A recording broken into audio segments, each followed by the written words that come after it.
So today we'll be learning about the University Wits.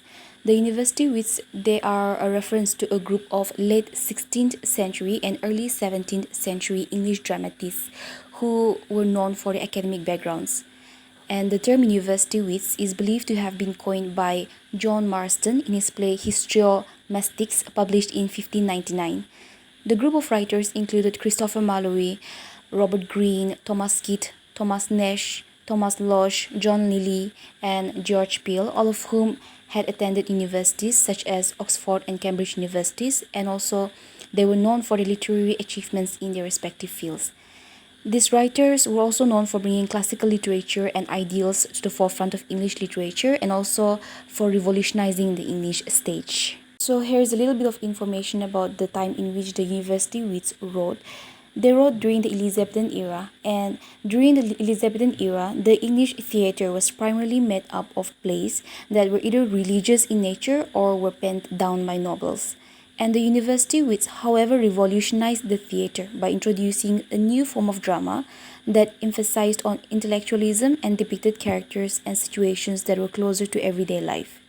The plays that the University Wits wrote were influenced by classical models of Greek and Roman theatre, and they also incorporated their knowledge of Latin and Greek literature into their works. Hence, their plays were characterized as being more intellectual, complex, and sophisticated than the works of their contemporaries. Christopher Mallory was one of the most important figures among the University Wits. He attended the Cambridge University and was well known for his plays such as Tamburlaine, Dr. Faustus, Edward II, The Jew of Malta, and The Tragedy of Dido. Malloy was known for his use of blank verse, which also became a hallmark of English Renaissance drama. George Peele was also one of the great university wits, and his works had great variety. His work, The Old Wives' Tale, is the first English play that satirizes the romantic dramas popular at that time. His important plays are The Arraignment of Paris, The Battle of Alcazar, the famous Chronicle of King Edward I, The Love of King David, and Fair Bathsheba, and The Old Wives' Tale. This list shows Peele's versatility as a dramatist, and in his plays we also notice his high level of poetic attainment. As a humorist, he showed the way to Shakespeare, and also he widened the range of English dramas. Robert Greene, like Lilly, Greene was also a playwright and a novelist. He attained excellence in both the arts. His base plays are The Comical History of Alphonsus, King of Aragon, Friar Bacon and Friar Bungay, and James IV. He was a master of the art of plot making, and with him the love story became central in the art of drama. He also contributed much to the development of romantic comedy. The English tragedy moves on its way with Keats. He adhered to the Cynican school, and it is he who popularized the blood and thunder elements in drama. His work, called The Spanish Tragedy, occupies an important place in the history of English drama, and it is a landmark in English tragedy. It is a well-constructed play, and therefore it was Keats who brought the revenge theme to the stage. As a dramatist, Lilly occupies a peculiar position. He selected classical themes and stories for his plays, and he himself was a courtier.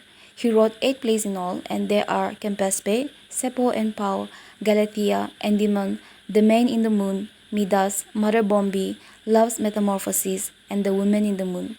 Lilly's contribution to English drama is very important. He was a comic playwright. He also gave shape to the romantic comedy.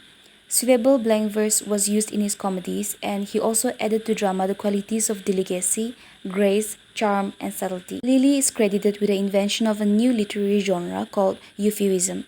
Euphuism refers to a style of writing that is characterized by its use of elaborate and artificial language with complex metaphors and allusions drawn from classical literature and mythology.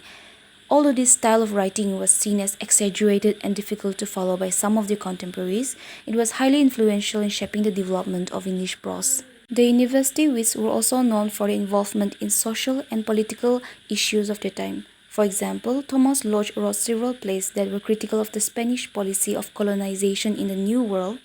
He also wrote poems and novels besides plays. Thomas Nash was a pamphleteer as well as a story writer. He also tried his hand in drama. In conclusion, we see that the University Wits were a group of writers who revolutionized the English theatre during the Elizabethan era. Their works were characterized by their use of classical models, their intellectualism, and their incorporation of everyday characters and situations in their works. The university wits also introduced new literary forms and genres to English literature, and their involvement in social and political issues of their time made them an essential part of the cultural and intellectual life of early modern England.